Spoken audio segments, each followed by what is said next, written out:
Hi, Conduit. This is an exciting week for us. Pastor Cameron is back from his sabbatical. We're excited for him to be back. And I thought that him and I would take a moment to sit down, talk about his experience of the sabbatical and some of the things that he learned, he gained, and then let you guys get to listen in onto that conversation. So that's what I'm going to do for the rest of this weekly. We're just going to let you guys listen in onto a conversation that Cameron and I had.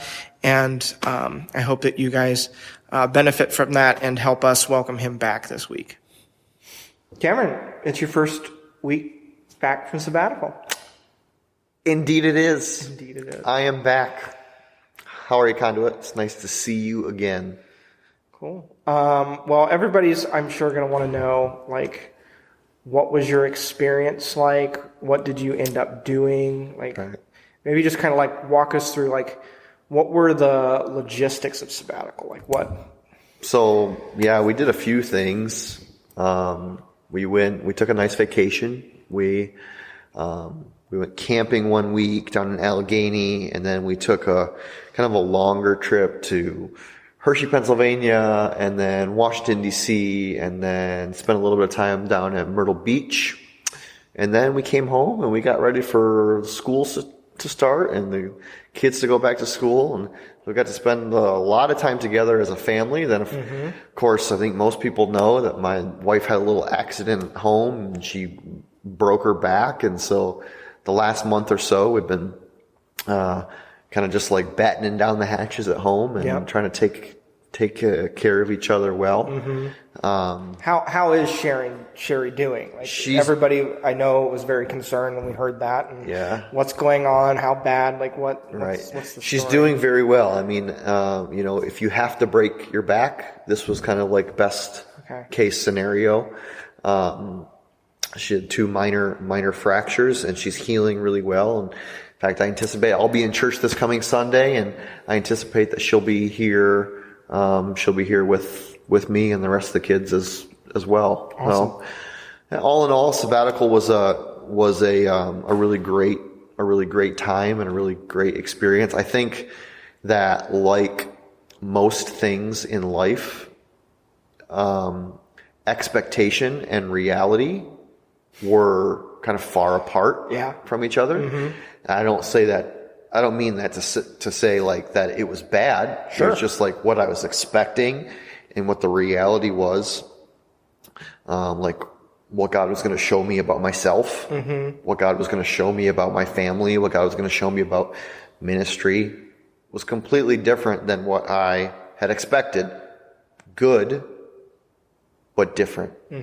So, what were those like pieces? Like what, obviously whatever you feel comfortable sharing, but like, what were those pieces that were like really important for you that you've maybe gained or learned during that sabbatical time?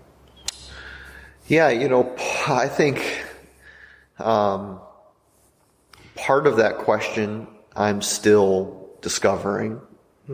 I was talking to my counselor actually just this past week, and he said, like, where you might have thought that, like, everything was over when sabbatical started, it really is now that sabbatical is over, now you begin to really process through what the Lord showed you and was doing in you during that process, because now you're kind of on the other side of it. You look back on the experience and you're like, okay, well, here was the discontinuity between reality and expectation, and what does that mean for who I am? And I think a lot of that was around like the expectations that I hold of myself as a husband, as a father, as a pastor. Also, what is like, and it's something we've always talked about, like, but what is I guess for lack of a better term, required of me as a pastor, and what is not. What are the boundaries that I keep and maintain, and how do I show up at home in the like the reality of a job or an occupation or a calling that can sometimes have very blurry boundaries, with meetings late at night, or calls at odd times and stuff like that. So, I'm eager to like do maybe what is considered even the harder work in the next few weeks and months of working with my counselor and my trusted friends and colleagues to kind of talk about, okay, here's where I felt like God was speaking to me, and maybe not even to me, but like at me, through both experience and just like time with Him. Okay, awesome. Is there, I think everybody's probably excited to see you maybe back up here preaching and like re-engaging in ministry. Is there anything that like you're particularly looking forward to? Well, I mean, like I just miss everyone. Like I think probably one of the things that I, came to realize the most is that like there's all of the people that I love, like with the exception of my family, of course, like all the people that I love the most are like here in this room. Right. And so, I'm just super excited to see people again, and to be with my church family and to worship with them. I mean, obviously I'm excited to preach. I'm kind of foaming at the mouth to like freaking get after it. Right. Yeah. But I'm gonna allow myself a little bit of like reacclimation, like reacclimating to life and ministry. And so, I'll be in church every Sunday, of course. I'm not going to be preaching this weekend. You're going to be preaching, of course. And then, I think the following weeks as you go away for your wedding and your honeymoon and your own little, life experience that you're going to have. Yep. I'll be stepping back into the preaching role and continuing. I think it's I'm so excited about the series that you are leading the church through right now. And I think it's, I would say it's timely, but Jesus, it's all about Jesus is always timely. Right. But I'm ready to jump right into that and take the bull by the horns. So awesome.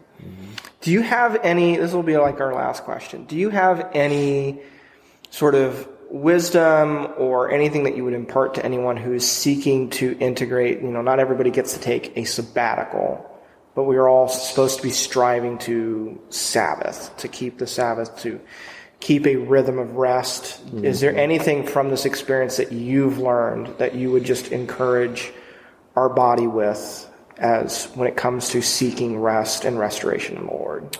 Yes.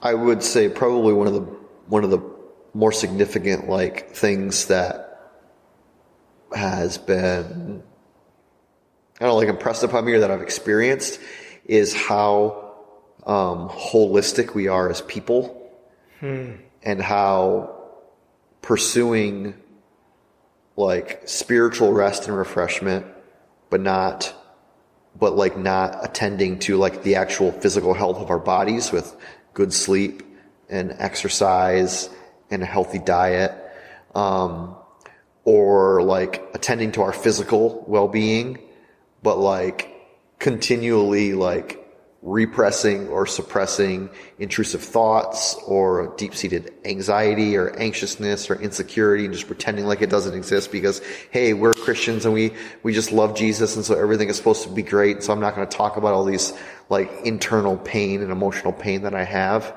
And then of course, maybe attending well to my mental health and being super uber focused on, mental health and emotional well-being, right? And physical health and physical well-being, but then neglecting the voice of and the ministry of the Holy Spirit to us and working to sanctify us and purify us. And, man, I got sanctified so hard. And when I mean that, what I mean when I say is that the Lord showed me so many areas in my life where I lack trust in Him, where I lack faith in His presence and His work, where I have pursued the physical, where I've pursued the emotional, where I've pursued the mental or the administrative or the organizational, but that I had not, and I'm not pursuing him. And so that was a huge wake-up call. But like that holistic integration of ourselves, it becomes incredibly important that we understand ourselves as fully embodied souls, people who God has made in a very like detailed and distinctive way, and that we need to attend to all of those things in order to really pursue deep health. Yeah, because there's like pieces of that like maybe I feel more comfortable pursuing than others. Like maybe we're more comfortable pursuing physical health, but that emotional piece is maybe left by the side, or vice versa. Yeah. So you're telling me a bag of Cheetos and the newest Netflix series is not a good way to Sabbath? I mean, like everything in moderation, right? But I wouldn't do it every week. Yeah. Okay. Cool. Well, Cameron, we're excited. I'm excited personally just to have you back and to be working alongside you. And we're excited that, I'm just happy and praising the Lord for what your Sabbath was and what it is continuing to be in its own way. And Thank you. Yeah, and I'm so glad to be back and be back with you and my friends, and I could spend 1,000 weeklies saying how thankful I am for you and your leadership here, and that time will come. But we won't press pause on the record until we do say how thankful I am for you, and thank you for leading this church so well and being a faithful man. Thanks, Cam. Yep. Appreciate that.